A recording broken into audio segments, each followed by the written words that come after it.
So, welcome everyone to another episode of Adventures in DevOps. Happy New Year.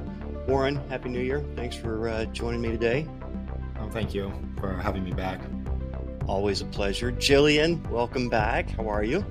Good. How are you? And Happy New Year I'm to doing everybody. well. I'm pretty excited about today's episode because we have your background, AJ. So, our guest today is AJ Funk, and his background is just so cool. So you're a software engineer for Rainforest. You live in California, you're a snowboarder, and you are a previous D1 and professional baseball player. Is that all correct? That is correct. I've taken an interesting career path. Definitely lots of stuff to do here, and I'm in the Lake Tahoe area in California, around the border of California and Nevada. It's all true. What position did you play in baseball? I was a pitcher. A pitcher. Okay, cool. Oh, that's one. I know what it is. That's great. I was about to be like, I have no idea what we're talking about here, but I know what the picture is. It's all about the little connections, Jillian. It really is.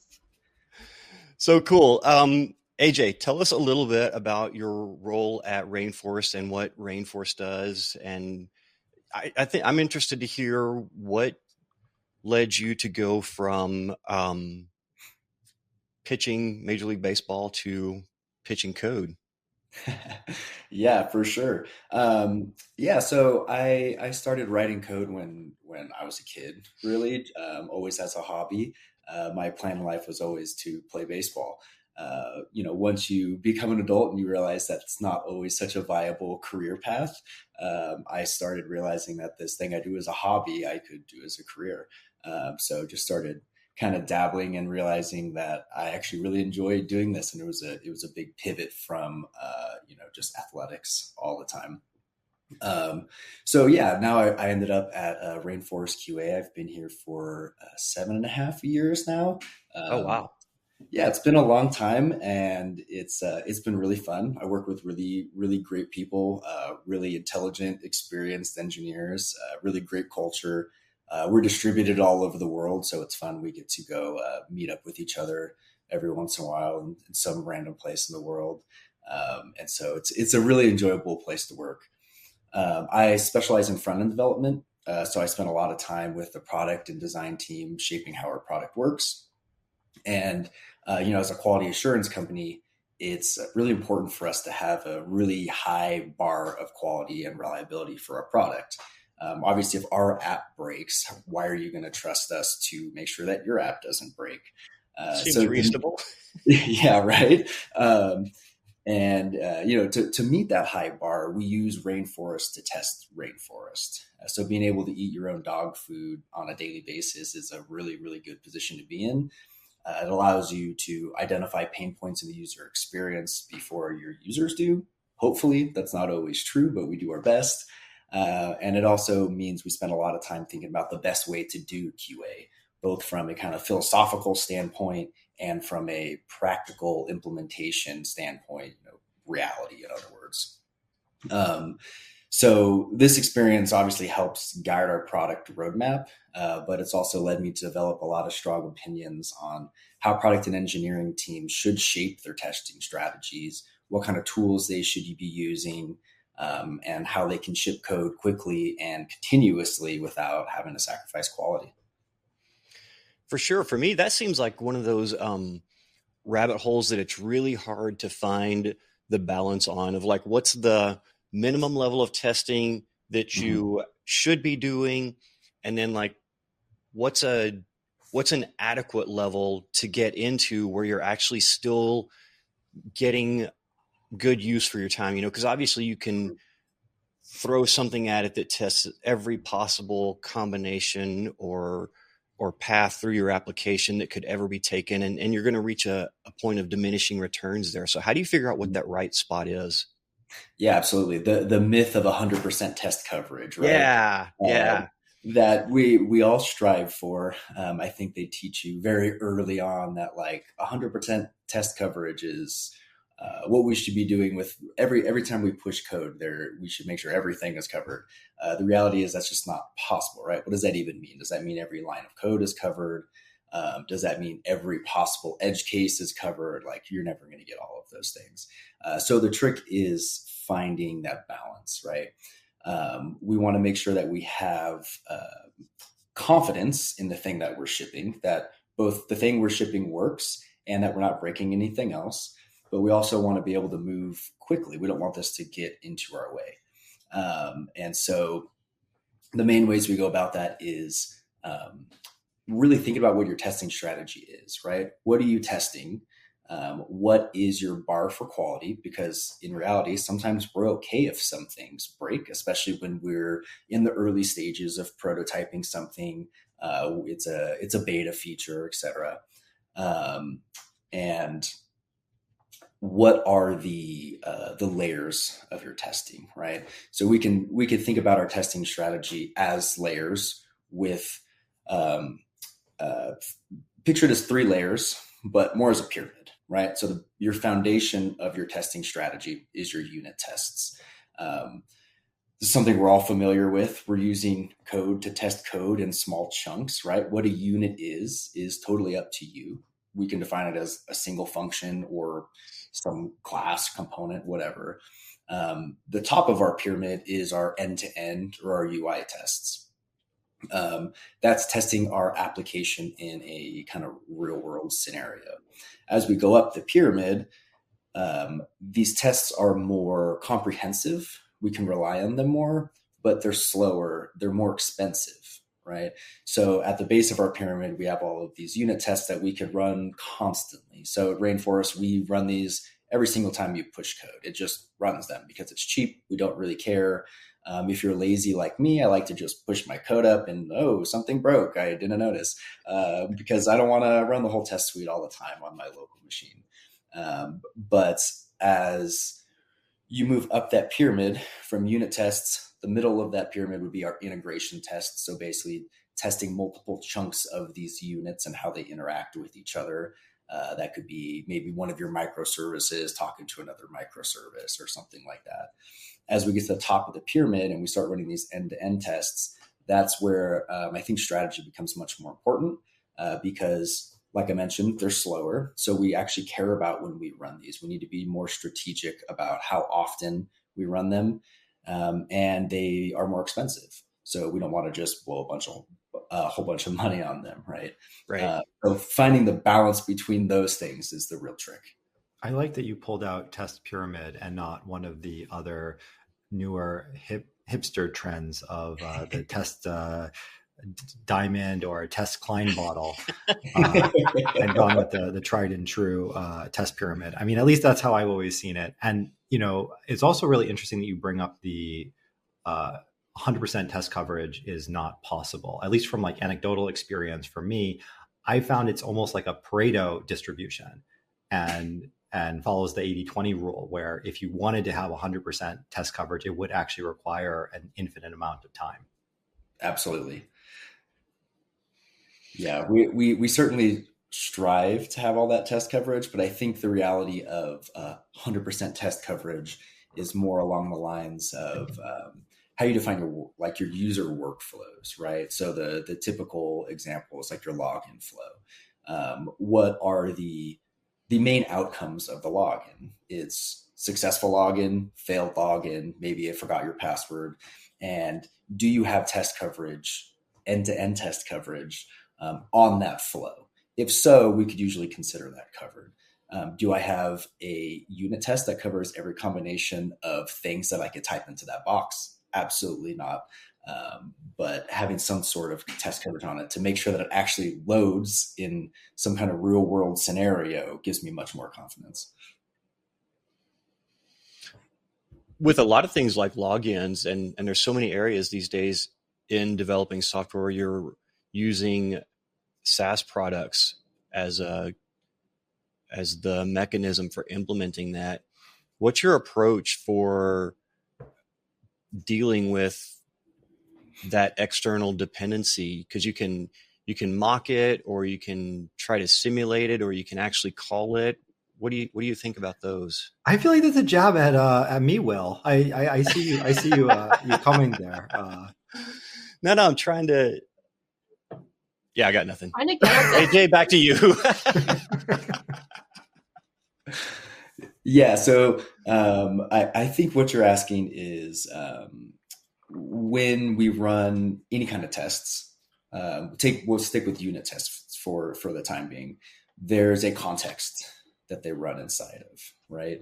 And if we wanted to test our app as close as possible to reality, we would test it in production on an actual machine with an actual human, which some people do, right? There's obviously downsides to that. Testing in production, probably don't have to get into why that's not a great idea.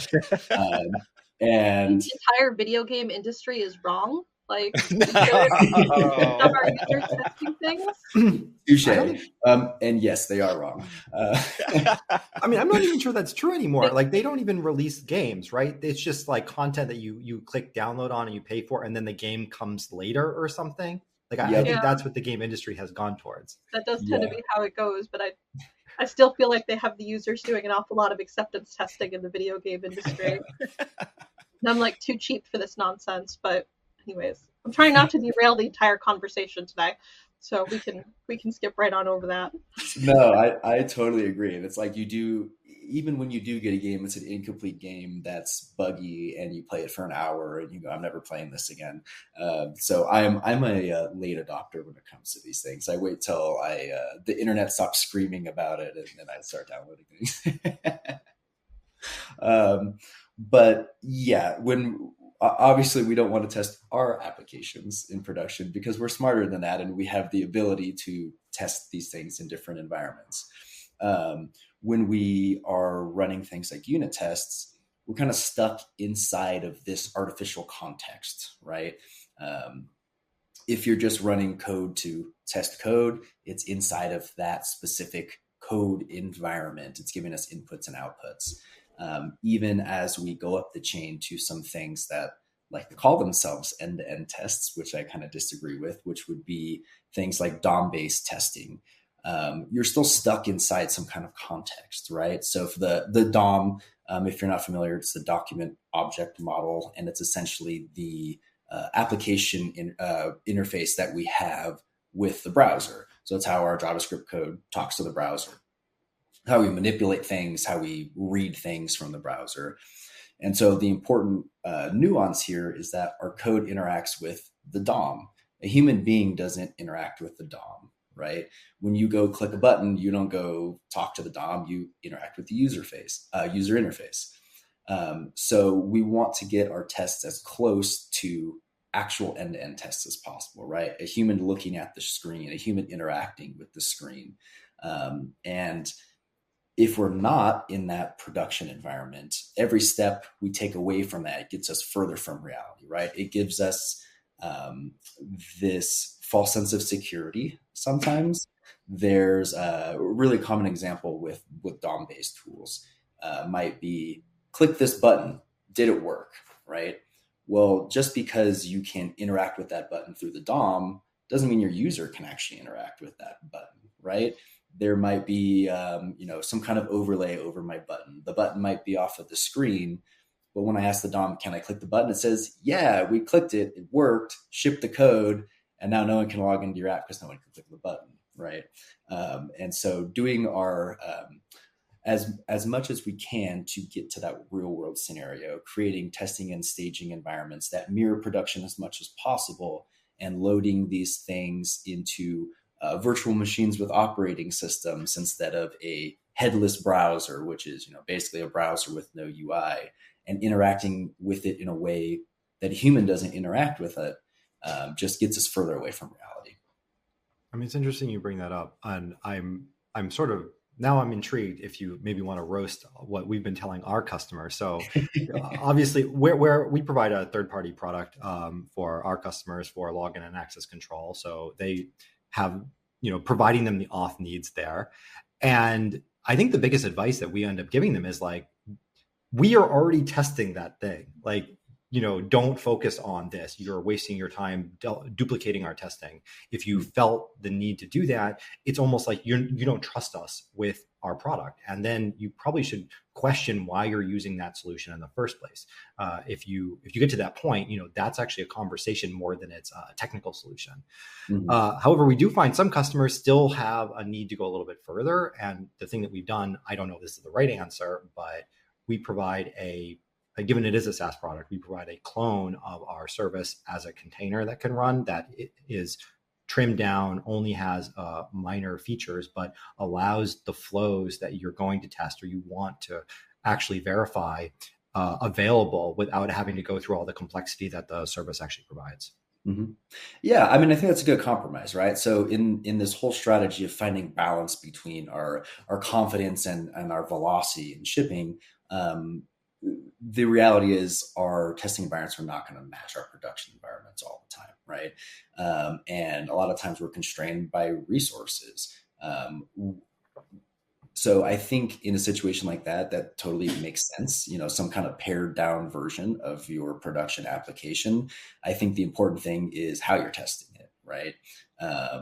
If we are able to just kind of like strip down our product and test the bare bones version of it, as long as we are in an environment, right, they're clicking on it through, I don't know, a web browser or whatever it might be, versus just like, running some script in the background. I think that's a really good balance between those two things. The key here is that we're still doing end-to-end testing, right? I imagine it's, someone's typing in the box, a button's being clicked, there's an HTTP request or whatever it might be to an API that reads from a database, and we're checking that all of these things actually work together.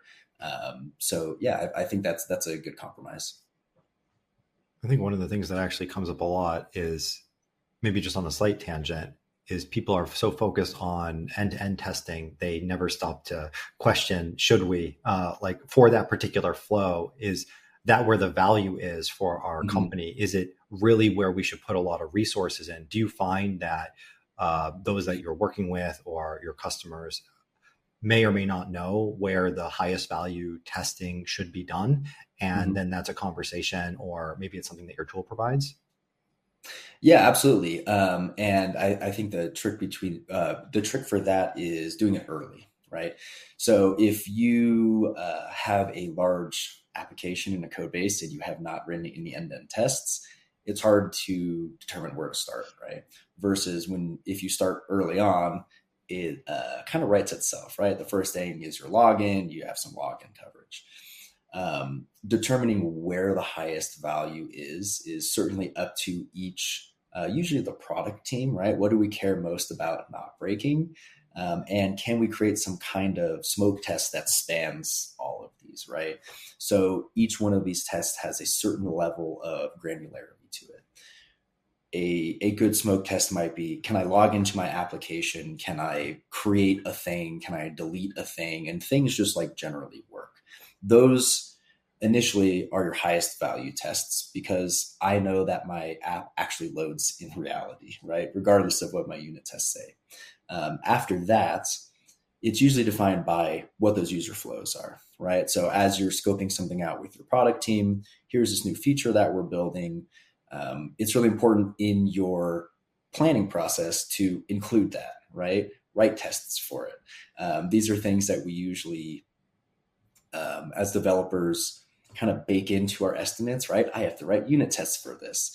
At Rainforest, we've shifted more towards baking in Rainforest tests for these things. We obviously have unit tests, but getting the coverage at the time of implementation or the time of release or whatever that might be is usually your best bet to get that. If I have a large application and I don't have that coverage yet, it is certainly a balancing act figuring out what should we test first, right?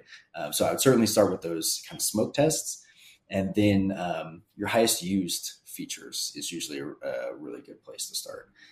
The pitfall that you go into is putting too much nuance in a lot of these tests, right? What if they click into this and click out of that and then open this menu and whatever?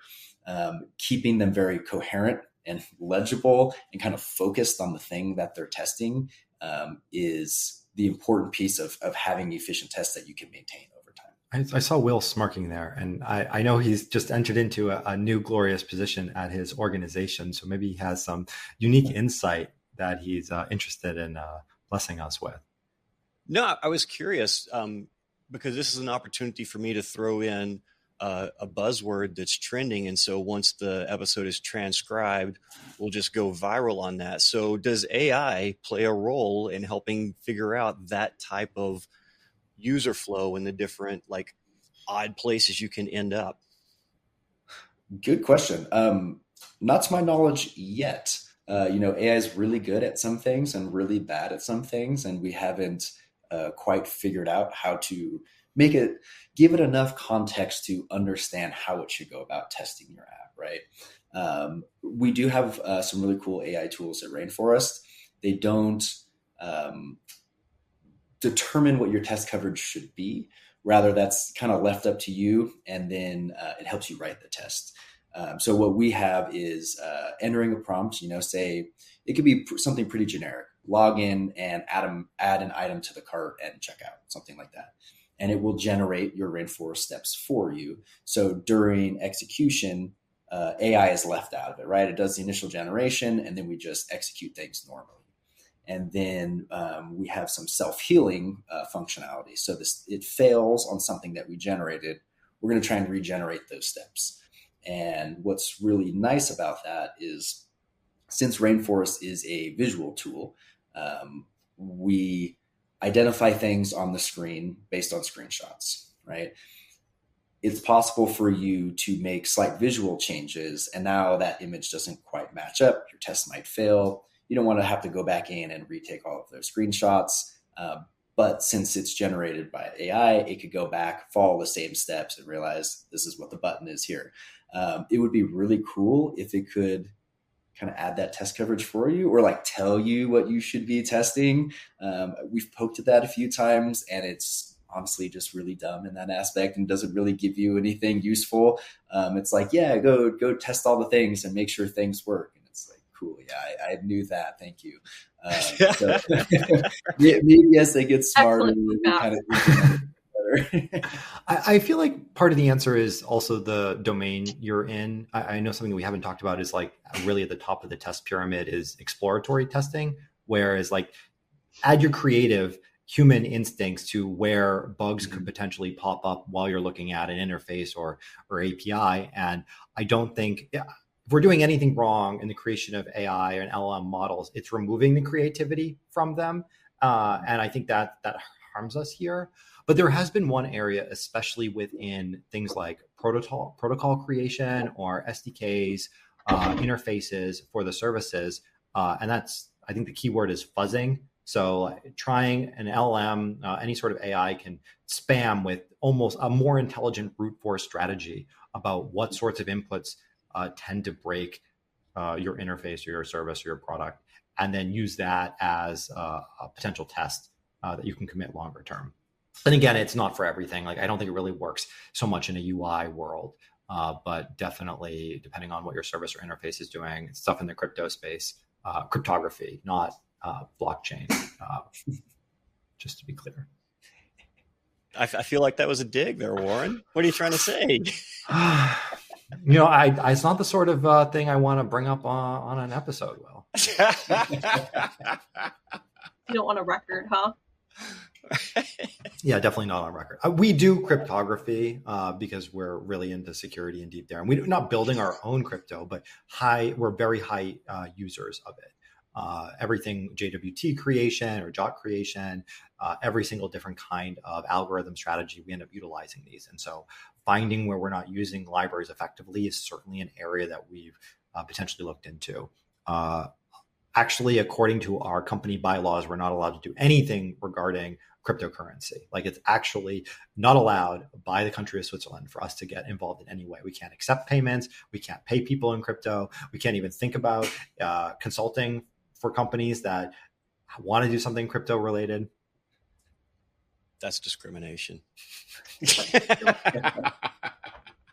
I work in HPC, and I'm pretty sure like some of the admins will just kind of use like a little bit of the compute power from different clusters that they have to be running different crypto schemes. But I haven't like 100% caught anybody, but I'm waiting for the day. I'm waiting for it. Not to tell on them. I just want to know because I'm super nosy and like I just like knowing things like this. No, you're not going to tell them as long as they cut you in. Yeah, that's right. That's the scheme. It's like when my website got hacked by that Chinese jewelry store, and I was like, guys, like if you would just give me a cut, this would be fine. It was nice jewelry. I liked it.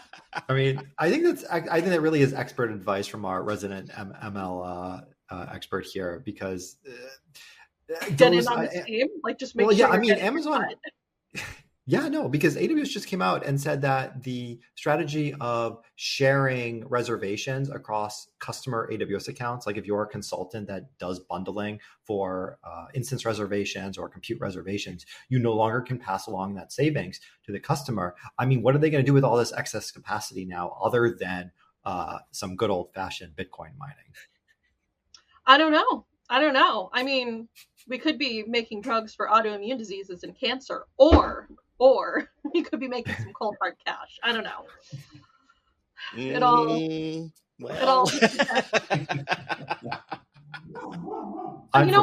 do both. It's not an either or. There's plenty of compute power. These guys have, they're spinning up plenty of AWS things. They're not going to notice if that last 10% is using crypto.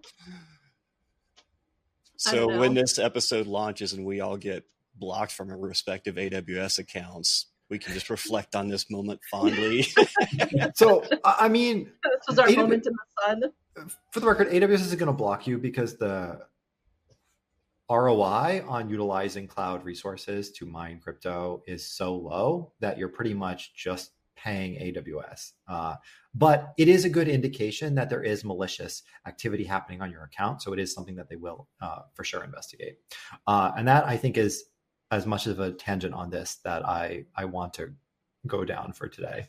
Right. Yeah, I think we should talk about the low code with Rainforest. I love low code stuff. How did this come about, and like how does it work? I want to know all about it.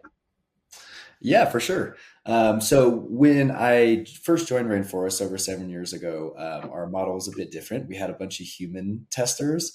It was kind of the gig Uber model of, I have something I want to test. Here's my test cases. They're all written in plain English. And we'll provide a bunch of humans for you to go test your application, right? Including some exploratory stuff, like you mentioned. Go click all over this page and try and find problems with it. And that worked really well. It was true end-to-end testing. We load your app in a virtual machine inside of a web browser. They're actually clicking the buttons and confirming there's things on the screen. But what we found is that humans are inefficient and expensive, as we all know. That's why we have automation, right? And so we kind of shifted over to automation, but we wanted to do something a bit different from what everyone else was doing, which is these code-based tools, DOM-based interactions, and instead we built it all on the visual layer. So the way it works is you go in, you load your app, and you essentially just like take screenshots of things, right? Click on this, type into this field. I can give it an AI prompt and say, log in and check out in the cart. And then when you execute things, it loads in the same environment, right? You have your staging environment. Hopefully you have some seed data with login information. You can load that all into Rainforest. It goes in and runs this whole workflow for you. The output of it is a video of the thing being tested, results on each step, things like HTTP logs, JavaScript console logs, all the information that you need to actually debug things when something breaks, instead of it just saying, like in a unit test when it's like failure, like 1 does not equal 2. And so by doing things at that visual level, it offers a lot of flexibility. The first thing is that we're not stuck inside of the browser, right? We do primarily focus on web-based testing, but that does not mean you're stuck inside of the browser. It means you can do things like install a Chrome extension, right? Open another tab in your browser, install a Chrome extension, interact with that extension, because while you're still inside the browser, you're outside of the scope of that web page where you usually are interacting just through the DOM. you can, install some type of desktop application and test it through there, because since we're working at the visual layer, it doesn't care what you're testing. It doesn't care what your tech stack is. It just cares that it loads in the machine. And it also offers a lot of more flexible and robust in avoiding flakiness and brittleness to small changes. We have fallback methods. As much as I've been kind of hammering that testing with the DOM is not a great idea, we do offer DOM fallbacks because sometimes it makes sense. Sometimes I don't care about the visual appearance of the button, and all I care about is that there's a button there, right? In reality, there are variables that we can't control, right? A very common scenario is my marketing team is running experiments. Every time I load this page, the button says something different. It looks different. And so we don't want to tie the visual appearance to the pass-fail result of this test. So I'll use something else. I'll use a DOM selector. We also have AI search. You could say something like the login button at the bottom of the page. And so the important points here is you don't write any code whatsoever. We have an intuitive UI that you do all of this through, which means you don't need skilled engineers to do it, right? A lot of teams have QA engineers that their job is to just write tests all the time. Other teams, the engineer is responsible for writing these tests, but they need very specific domain knowledge, right? I need to know about the thing that I'm testing, like from a product standpoint, what does this thing do? I need to understand the code. I need to know how to write these tests. With a no-code solution, anybody can do this, right? It's up to your team who owns quality, who owns these tests.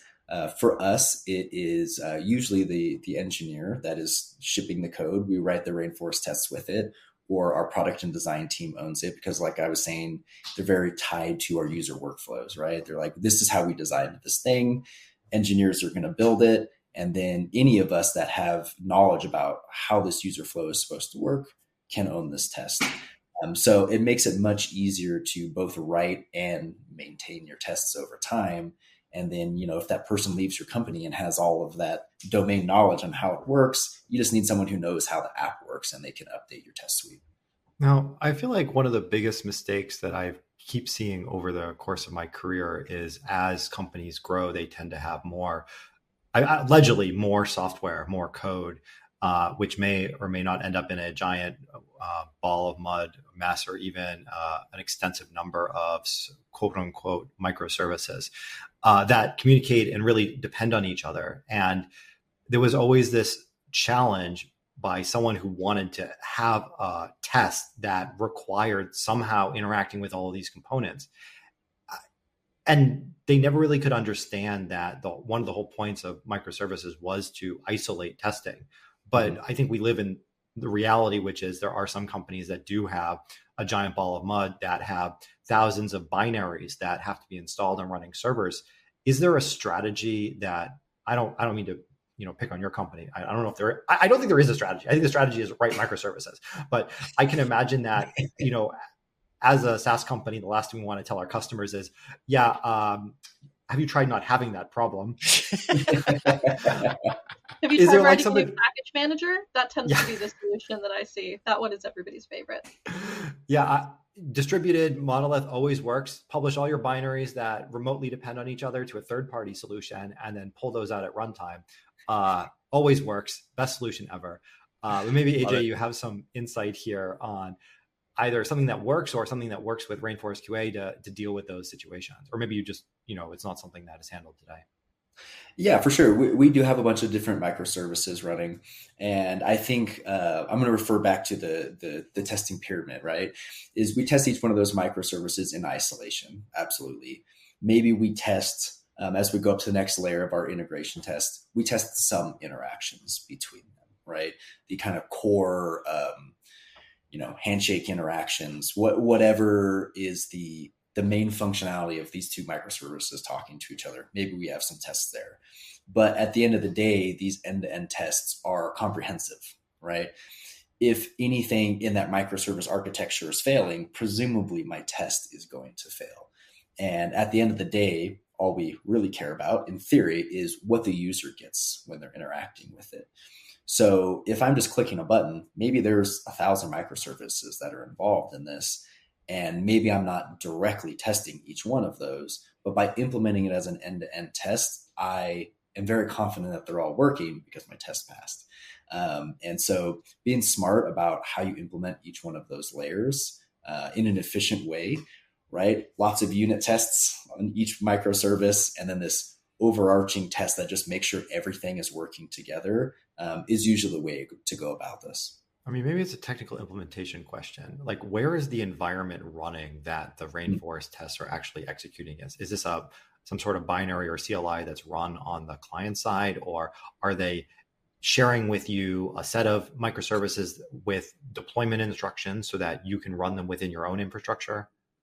Sure. Usually our requirement is that you need to be able to access it via a web URL. So the kind of standard way that a Rainforest test is run is we provide you a VM, and that VM has a browser on it. So I can specify Chrome on Windows 11. And the first step of your test is going to be a navigate to this URL. This is where my web app lives. There are some different use cases where you can absolutely go download a binary and install it and do whatever you want with it. Our out of the box functionality is to primarily test those web apps. So that's where we focus, but you certainly have the flexibility to do whatever you want with those VMs. No, I mean, I think that approach is genius. Basically, it's out of scope for setting up the environment unless you want it to be in scope, of which, then it's a virtual machine. Go to town on however you want to deal with it there. Right. And by kind of forcing people to give it a public URL, we're nudging them towards good practices, right? For sure. Which is set up a staging environment, a QA environment, and make it mirror production as much as possible, which includes being able to navigate to it in a URL. And these are small things that we see with some of our new clients. Are like, well, I don't have a staging environment. And sure, I guess you could load your production environment in there, but let's show you how to test this properly and not shoot yourself in the foot. I love that you're saying that. The number one feedback I've always seen here is we can't expose our non-production environment publicly. Like, people can't know what we're currently working on. They will use that information maliciously against our company in some way. Yeah, like what are they going to do with it though? Like if I have seen some interesting mistakes, like, maybe we're cloning our production database and not sanitizing sensitive information from it or something like that. Yes, absolutely, you're doing some bad things. Yeah. But there are certainly ways to do this. And I'm of the opinion, who cares if people are in your testing environment? Like, worst case, they blow up your testing environment and whatever. And in that case, you figured out how they could blow up your production environment without losing pride. Exactly. Yeah. I think there's, that's, like part of the undocumented learning curve of working in this industry, because people who are early in their careers think things like, oh, I shouldn't expose staging until, they learn that that's actually probably a good thing. But like, nowhere in any computer science or course or boot camp or anything do they cover these kinds of things. And so I think that's actually like a really valuable add-on service that you get from Rainforest, or that you get from working with people who are more experienced, is just like learning that tribal knowledge that's going to help you out later in your career, so you don't have to reinvent the wheel and solve problems that we actually solved 30 years ago. I mean, we've unfortunately had to append our documentation with like, here explicitly are the sensitive pieces of data that are relevant to our third-party application. This is sensitive. This is sensitive. Like, this is not sensitive. This is like the application ID, not sensitive. Like, do not try to encrypt this. Do not try to secure it. Because people will try, like, how do I do this? I'm like, you can't. Like, stop it. Like, this has to be public. On your website, in your application, people have to be able to see it. You're not going to be able to get around that. And I feel like it's more than just experience. I feel like there's a whole level of pragmatism there, like weighing the cost versus the reward of actually trying to sanitize that piece of information. And having a third-party testing service, as you mentioned, just reinforces that in a way. Like, you are going to have to expose that to be tested, must show that it's not actually sensitive information. Yeah, definitely. To me, it just reminds me of like the myth of the 100% test coverage, right? It's like, can we 100% encrypt everything? Absolutely not. Like, people, your end users need to see this information. I've seen some interesting attempts to kind of obfuscate those things. Like, I've seen some libraries that prevent you from opening the JavaScript console, for example. And it's like, what are you hiding in there? Maybe you should just not put sensitive things in there. You know? Here's a wild thought. How about you just don't do that? Have your credentials like encoded in the HTML on your page, maybe? I mean, I can't believe you two are joking about this, honestly. Like, one of the most common attacks against AWS so I don't accounts. do UI, so I can joke about all this because none of this is my It's problem. okay. Absolutely none of this. I'm You'll just have- like, Jillian, you'll have plenty of opportunity to get your models encoded with AWS access keys and secrets, and then you just ask the model, "Hey, can I have an access key and secret that are valid, that work for any AWS account?" I did actually accidentally push my AWS credentials to GitHub once, and like the amount of emails that I got from AWS was just like, it was unreal. It was a very bad day for me. It was a very, very bad day. So I've done other stupid things, but I don't do the same stupid things. So I can sit here and be very smug about this, like this specific issue. That is. I've often wondered about that, like the speed that AWS and other malicious people can identify that you committed an AWS access key to a GitHub repo. It was instant. It was like, Yeah. it was like right then, because as soon as I did it, I was like, oh no, and tried to make the GitHub repo private, and nope, it was instant. They knew it was out there. Yeah, I mean, it's bad. I mean, I think I saw a bunch of statistics on this, that for AWS keys and on GitHub, it's about 30 seconds to 2 minutes having been exposed in the repository anywhere in any format. So like a commit at the beginning of the repository where it was there, but then got removed. So it's not in plain text anymore. You have to go back through the Git history. It's still about 2 minutes. Then there's exposure on like Stack Overflow and places like, I don't know who uses Facebook in connection with their work, but that was another place. And then Instagram and Reddit are somewhere between 2 and 4 or 5 days. And then there's a couple other ones where it's 6 and more. Some of those you have to thank like GitHub for, like they'll actually discover secrets there. So if you provide a third-party application that has credentials, like at Authoress, we have our secret keys registered there. So if one of our customers exposes keys for our service on GitHub, we'll get notified, automatically revoke those keys and send them an email telling them that they did something that they probably did not want to do multiple times if necessary, because that's happened as well. I want to switch topics here real quick, AJ, because you've been with Rainforest QA for over 7 years now. Wow. Yep. Which is unusual in the tech industry. So I'm curious about what are the things that you look for in a job that have been fulfilled at Rainforest that keep you there that long? Mm-hmm. Yeah, for sure. First and foremost is the people. Actually, when I was interviewing with Rainforest, the last person I talked to told me something like, I stay at Rainforest because of the people. And I was like, okay, that's a little bit, that's what everyone says. Oh, we're right? Family, right? Oh, yeah. And then I quickly drank the Kool-Aid, I think. And I found myself saying that on interviews. And I'm like, I know this sounds like a load of crap, but it's true. And I think, the hiring process is super, super important, right? Both finding people that are qualified for the job, obviously, but are good culture fits. We have a pretty small team, so there's nowhere to hide.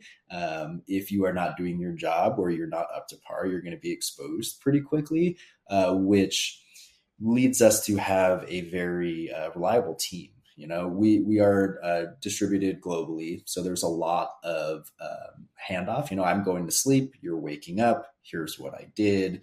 And I trust when I wake up that you're just going to have this thing done. And if you're not one of those people, you're probably not going to fit at Rainforest. So really, really qualified, experienced, smart, reliable people makes life so much easier. And then the other piece of it is, the mission that we're on, the technology that we're building. I think when I was first exposed to it, the first time I shipped code with Rainforest, it was kind of like, wow, how have I been shipping code before this? And the answer was I was probably breaking things all of the time. And you don't notice until a user catches it in production 2 days later or whatever. And it's something that I'm really passionate about. I think as a front-end engineer, we get really caught up on the details, right? There's all these visual layers. There's these very specific human interactions. I like building things that humans are actually interacting with. And that kind of naturally leads you to a quality assurance mindset, right? I want everything to be perfect all of the time. How do I ensure this? And so the combination of really great people and working on something that I'm actually really passionate about, and I want to see the rest of the world adopt these correct ways of testing things, in my opinion, of course, just makes it easy to work here. Yeah. Right on. That's cool. Yeah. That's cool. Is there, you guys obviously do a lot of front end type testing. Is there a particular industry or vertical that you have got a lot of experience in, or something that has worked really well that makes a really cool story? Something I've been involved in that makes a cool story. Ooh, I don't know if I have a good answer for you, honestly. Like I said, I've been at Rainforest for so long. That's all I can think about, I guess. Right. Do you attract like a certain customers with like financial apps or with like web-based gaming apps, or is there a particular vertical that tends to gravitate towards your service? I think not really. And I think that's one of the things that makes it cool is it's a very generic testing tool, right? There are some limitations, but in general, if you could load your app on a machine, you could probably test it with Rainforest, not caring about what the tech stack is, those kinds of things. So there's a very wide range of users that we have, there's some financial companies, doing some, what I always find is interesting, kind of like testing visually things like spreadsheet style apps, like their tables and things like that. And then we have some really cool like visual tools like drag and drop interfaces where you're building things like, Lego style building, where there's probably, to my knowledge, not any other great way to test something like that. Like, what do you say? Are all my Legos on the page? Yeah, they are. Are they kind of oriented this way? Like, yeah, they are. But how does it look, right? What does the user see? So the real sweet spot is really visual based applications, because I don't think there's other great solutions for them out there. But in general, being a kind of generic visual testing application, it really applies to anything. Right on. Yeah. For a lot of web-based front ends, it's all Node.js based. Do you have a favorite Node.js type tool? Are you like a React fan, or Next.js or Vue? Do you have a personal preference? Yes, I'm a React fanboy for sure. I started, we rewind all the way back to like the jQuery days and stuff. Right. I see that, and I have nightmares still. We actually have some of that floating around in our like our admin applications and stuff, where it's like a Rails backend, and they're like, yeah, we got jQuery in there. And then my first thought is always like, well, like, how do you test that jQuery? And the answer is we don't. Throw a couple Rainforest tests at it and call it good. And I started with Angular back in the day. Oh, right on. Back Angular 1, anyways, was kind of the reverse of React. We're like, we're going to put your JavaScript in your HTML. React took the approach of, we're going to put your HTML in your JavaScript, just smush it all together. And it's come a very, very long way, I must say. So yeah, I find working with React very easy and intuitive, and it's very nice that the general JavaScript community has supported that and has pushed that forward, because especially, with all software and technology, but especially in front-end development, it's really easy to pick the wrong tool long term, right? I picked this thing, it's great, and then we find a better way to do it, and they just abandon the project, right? This is true with, I mean, anything open source, and we've run into this a lot of times, right? Even with open source testing tools, and actually, we had a very large enzyme test suite on our React application, and we ran into something like this. There was a new way of testing React apps, which was the React testing library. And Enzyme kind of said, yep, that's a better way to do it. We're going to stop supporting after, I forget what version, like React 16 or React 17. We're like, well, we want to upgrade to React 17. It's like, well, none of your enzyme tests work. So bad for you. Yeah, exactly. Too bad for us. And so now you start weighing the options of, well, how do we upgrade, right? Do we just say, let's not upgrade, which is going to bite you really quickly, right? Especially at the pace all these JavaScript libraries are being updated. I want that new shiny thing. I want support for that thing.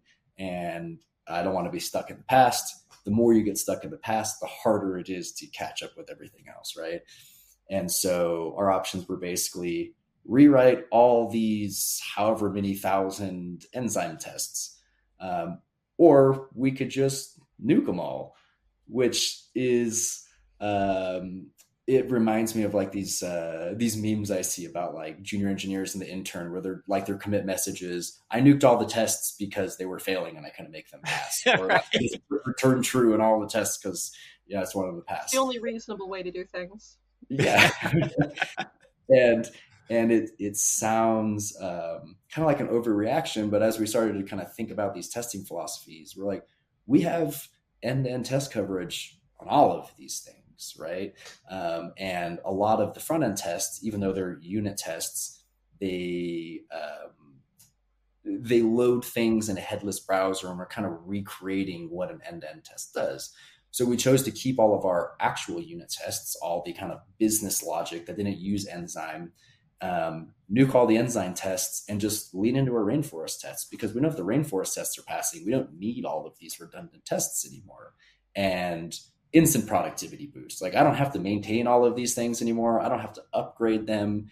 I could just get them out of my way, and I can upgrade all my dependencies. And because we have really good end-to-end test coverage, we could do that confidently and know that we're not breaking things. So yeah, choosing dependencies can be quite tricky sometimes, especially in the JavaScript world. Did you find some places that you still wanted to reintroduce some of the React testing library for, I don't know, component level testing of the UI? Or have you kept with like 100% of the decision to not have that layer of testing anymore regarding the UI components, because you focus on the full picture end-to-end testing for the user flow and also whatever you have with the interaction with the backend? Yeah, we still have some of it, and we drew the line at user interactions, right? So React has this idea of hooks, which are basically just chunks of logic. That's just a function that I can use inside of a component.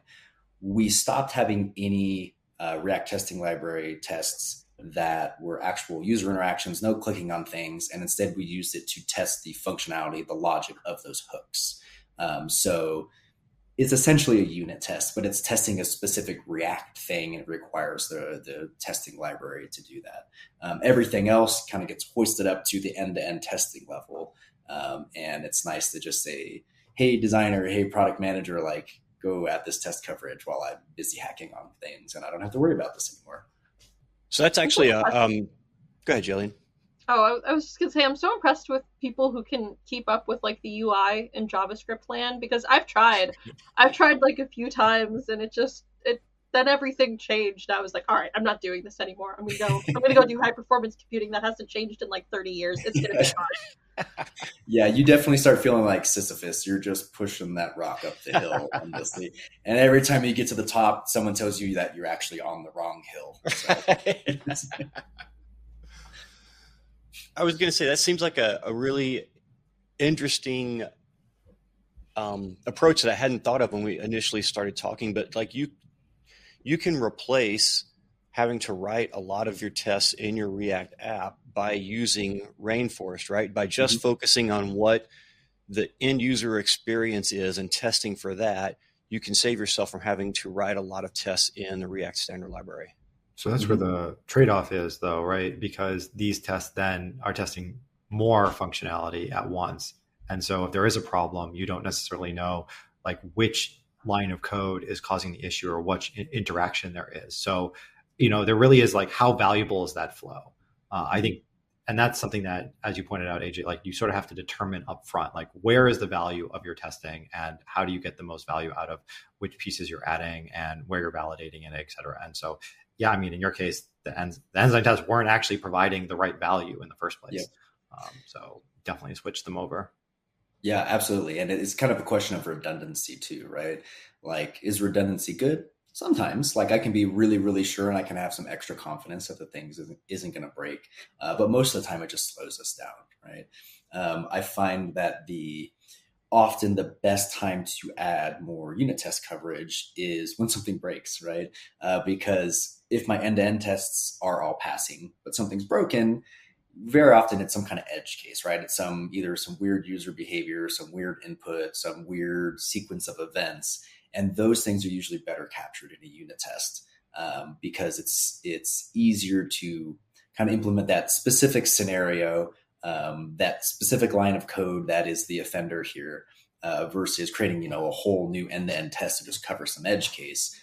Those tests are going to just get longer and longer and just be kind of confusing. Honestly, it's like, well, why am I just like clicking in all of these random spots doing these things, trying to cover these edge cases? Like, just write a unit test for it and call it good. I really like the emphasis on, testing for business logic and just in general having not everything controlled by the engineers. Because I find for myself, like I'll write something and then I'll hand it off to a user and then they immediately start using it in some way that I didn't even think of. And then, and then we do like a couple rounds of this. So being able to cut back on that person who writes thing, who does not actually use the thing, and then just immediately being able to push it off to an end user. Yeah, absolutely. And things like testing and staging environments are great for this. We push code to those environments all the time, give them to a PM and say, go run and try and break this thing, right? Don't always want to do that in production, right? Like if the thing's not fully baked, I don't want to correct something in the database or whatever. And so having places to push that and have people early in the process iterating on this, finding the major bugs, the minor bugs, the stylistic bugs, is super, super valuable than having one of your users find it later. Right on. So you live in Tahoe. Do you get outdoors a lot? I do. I live here with my wife and my dog. He's a lab husky mix. So he kind of thrives in the summer, thrives in the winter. There's lots of snow out right now. And so we're outside pretty much every day, snowboarding, hiking, kayaking, all that kind of stuff. Oh, right on. How long have you lived in the Tahoe area? I've been here for about 5 years now. Right. I grew up in the San Francisco Bay Area, and I was part of the great COVID migration out here. We always wanted to get here eventually, and I was lucky. I was still working at Rainforest at the time and already remote. So the transfer up here from remote near an office to remote, it actually doesn't matter how far you are from the office, was very easy. And we're also real fortunate that we were not the only ones doing this migration. So we've made lots of friends that were like, yeah, we live down the street from you in the city and we all live here now. So it's a very different life, but we love it. And I don't think we're ever leaving. Ah, that's cool. Yeah. Right on. Tahoe's a beautiful area. Yeah, it really is. Cool. All right. Should we move on to some picks? Before we do, any final thoughts on QA, Rainforest, tips, guidance that you want to leave us with, AJ? I think just recapping is finding the balance between confidence and velocity, right? Everybody needs to set their own bar for quality. Like what is my ratio between confidence and velocity? Determining that for yourself is the most important thing here. And keeping in mind that not only is it velocity, but a lot of times it's the sanity of your engineers, right? Like we don't want to spend all of our time writing tests. So finding that balance and doing things in an efficient way is the key to success. Right on. I think that's very use case specific too, you know, because the right answer for a financial app is going to be very different than the right answer for like a social media app. Absolutely. Cool. All right, Jillian, I'm calling you out first. What'd you bring for a pick today? I am going to pick Drive by Dave Kellett. It is a sci-fi graphic novel, and I think it's like releasing the fourth one this summer, but it's so good and it's so nice and wholesome, which is very nice because like I really like sci-fi, but I don't really like violence or gore or, you know, icky fluids or just I don't like any of that. Okay, I don't like any of it. And this is just so wholesome and adorable, and the main character is very cute. So that's it. That's the pick. Right. I got a whole bunch of copies for Christmas, and I'm like making people read them, and I'm gonna have like a little indie graphic novel cult going on soon enough. It's gonna be great. Right on. All right, Warren, what'd you bring? Yeah, so I just got back from a long hiatus being away from the show. I was on vacation, and so I think this pick is really accurate. Very short book, highly recommend. Tao Te Ching by Lao Tzu, which is the founder of Taoism, spelled Taoism, in case you've seen it written but never pronounced before. And there's just so much good stuff that is in the book that can be applied to everyday life, working environment, etc. It's incredibly short. There's only like 108 principles or so. And it starts off great with the Tao that can be told is not the eternal Tao. Like you can't write down the whole truth. There's something that's never said. It's impossible to convey everything. And I know it sounds so philosophical, you know, to go down this path, but I feel like going through these really helps to put into perspective, thinking outside the box with solving certain problems or interactions or the communication we have every day. Highly recommend. Right on. Cool. AJ, what you got for us? Yeah, my reading and listening choices are kind of all over the map, but I did have an interesting one recently. It was called The Light Eaters. It's about plants and specifically this idea of plant intelligence. So obviously intelligence is a loaded word. They're not intelligent like you and I. They're not debating QA strategies and things like that. But they do have a lot of intelligent like behavior. You know, they communicate, they recognize their kin. They hear sounds, they transform themselves based on the visual appearance of the environment around them. And so I found it really interesting, gave me a lot to think about, especially, you know, when I'm out in nature with the wife and dog, just kind of staring at trees and stuff. So yeah, check it out. No, plants are cool. Intelligent for sure. 100%. Totally with you. There's a good one. If you are out and there's plants or grass being cut and you notice the smell of, you know, freshly cut grass. What is that? It's a fear, essentially a fear pheromone that's been sent off to warn other grass that there is danger around. Like that is the sign of intelligent life. Yeah, for sure. There's lots of super interesting examples in this book of just like plants acting like animals, essentially, and it's kind of a mind-blowing experience.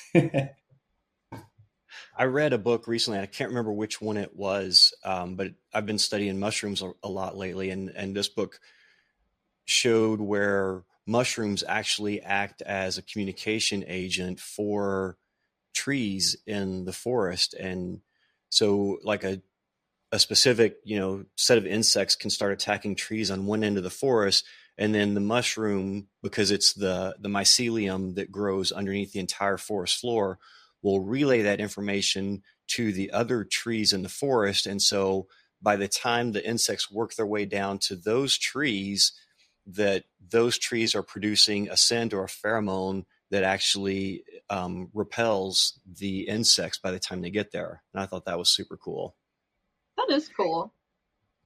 Yeah. I'm in on a mushroom and foraging Facebook group, and everybody just like takes pictures of fun mushrooms that they find when they're out and about.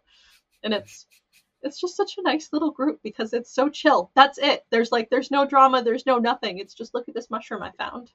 There's an app called iNaturalist that I use for that. You can take a picture of not just mushrooms, but anything you find that you can't identify, and then upload it to iNaturalist, and it will try to auto detect what it is for you, but then other people will come in and confirm or tell you what that actually is. that was pretty cool.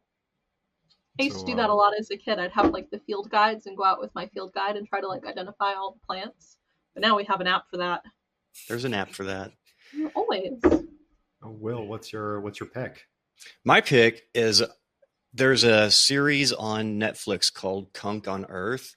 And I thought my sense of humor was like really, really dry. But this lady, she's amazing. She takes it to a whole new level. This series is just hilarious because she sits down. It's, like the history of Earth, basically. But she'll sit down with legitimate, world-renowned experts in their field and ask them the most off-the-wall questions. And that, to me, was the highlight of the series, is just the looks on their faces when she would ask them these questions that had absolutely nothing to do with what they were an expert in. But super entertaining series. Definitely 10 out of 10 stars. Kunk on Earth on Netflix. 100%. And there's actually two other things. There's Kunk on Britain, I think, and then there's like one on Christmas and Shakespeare. So you have some extra episodes too. Oh, sweet. I will have to check those out because I love her sense of humor. A mockumentary. I've never heard that term. That's fun. Yeah. It's very, very accurate. All right. That brings us to the end of the episode. Thank you, everyone, for listening. Jillian, Warren, thank you for joining me hosting the show. And AJ, thanks for coming on the show, man. It's been a pleasure talking to you. Thanks so much for having me. It was a lot of fun. Right on. Glad to hear that. And I will see everyone next week.